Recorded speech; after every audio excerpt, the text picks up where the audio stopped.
আসসালামু আলাইকুম। তাকারা জাপানি চ্যানেলের পক্ষ থেকে সবাইকে শুভেচ্ছা। আজকে আমরা কথা বলবো এপ্রিল 2025 সেশনে জাপানিজ ভিসাপ্রাপ্ত স্টুডেন্ট চাঁদপুরের ছেলে আনোয়ার হোসেনের সাথে। আনোয়ার, তুমি আজকে জাপানিজ স্টুডেন্ট ভিসা পেলে, কেমন লাগছে তোমার? আলহামদুলিল্লাহ, অনেক ভালো লাগছে। আচ্ছা, তুমি তোমার পাসপোর্ট ভিসাটা একটু দেখাও সবাইকে।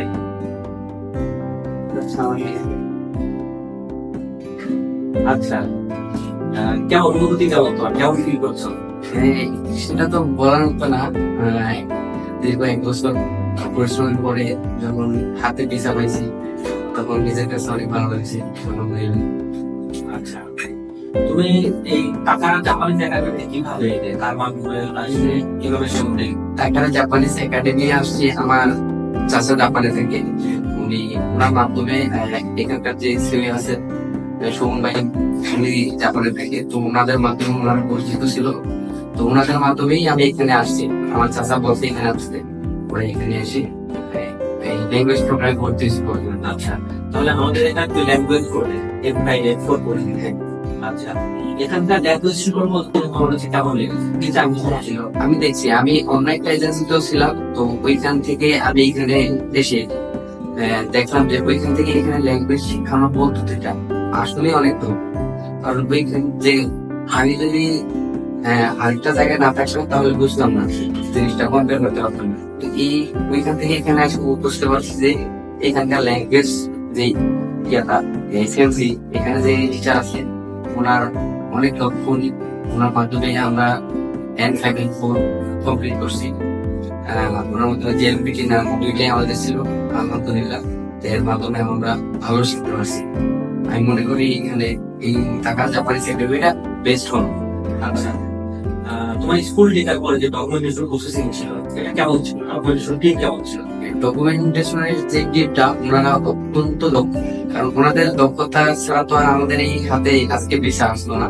কারণ ওনারা অনেক দক্ষ ছিল, ওনাদের মাধ্যমে আমাদের আজকে ভিসা আসছে, আমার ভিসা আসছে। তো আমি ওনাদেরকে মানে অন্তত ওনাদেরকে ব্যক্তিগতভাবে ওনাদেরকে ধন্যবাদ দিতে চাই যে ওনাদের মাধ্যমে আমার এই সফলতা আজকে আসছে।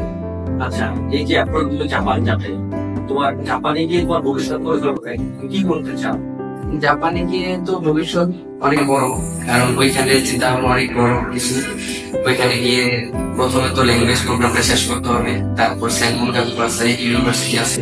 আমার ইচ্ছা সেলমন কাকুর অটোমোবাইল নিয়ে, তো ওইখানে পড়াশোনাটা শেষ করে ওইখানে স্থায়ী হওয়ার ইচ্ছা আমার। আমার ভবিষ্যতের ইচ্ছা। ঠিক আছে, তাহলে এখন যারা ইন্টারভিউ পাস করলো বা ডিপ্লোমা শেষ করতেছে, এই ধরনের স্টুডেন্ট যারা জাপান দেখতে চায়, তারা টাকার জাপান সেক্টরটা আসবে, তাহলে তাদের উদ্দেশ্যে কি বলতে চাও? আমি তাদের উদ্দেশ্যে বলতে চাই, যদি এখানে আসে, এখানে তো অবশ্যই ভালো টিচার আছে, ভালো ডকুমেন্ট টিচার আছে। ওনাদের মাধ্যমে এখানে যদি আসে, আমার মতামতে, যেহেতু আমি সফল হয়েছি, আমার মতো অনেকেই আরো আছে স্টুডেন্ট যারা, তারা অবশ্যই সফল হবে এখানে আসলে। আর এখানকার যেহেতু এখানকার সবকিছু প্রসেসিং ভালো, আর অন্যান্য দিক থেকে সবকিছু, মানে অন্যান্য এজেন্সিতে কোনো কথাই বলা যায় না ঠিক মতো, এখানে আলহামদুলিল্লাহ অনেক ভালো। এই জন্য এখানে যারা না এখন নতুন আছে তারা আসবে, তাইসা ল্যাঙ্গুয়েজটা যাতে ঠিক মতো করে। সবাই সবার কাছে তো টিচার ভালো পড়ায়, তারপরে নিজেরও একটা এই চেষ্টা থাকা লাগে। এই চেষ্টা করলে ল্যাঙ্গুয়েজটা যদি ভালো করে পড়তে পারে, তার জাপান সুনিশ্চিত। জাপান এখন তোমার পাশে তো চাঁদপুরে, এখন চাঁদপুরে তোমার যে ছোট ভাই যারা আছে, যারা জাপান যেতে চায়, জাপান যেতে চায়, তাদের উদ্দেশ্যে তুমি কিছু বলবে? আমি বলতে চাই, যদি চাঁদপুর আমার এলাকা যদি কেউ আসে, তাহলে আমি রেফার করবো এখানে, যাতে তাকারা জাপানিজ একাডেমিতে আসে। যেহেতু আমি এখানে করছি, এখানে সবাই আমাকে চিনি, তো আমার এখান থেকে যদি ওনারা যাইতে চাই তাহলে যাইতে পারবো, সমস্যা নেই। আমি আছি, আমি যথেষ্ট হেল্প করবো। অবশ্যই। ঠিক আছে, তোমাকে আবারও তাকারা জাপানিজ একাডেমির পক্ষ থেকে তোমার জাপানের জীবনের উজ্জ্বল ভবিষ্যৎ কামনা করি। থ্যাংক ইউ, ধন্যবাদ।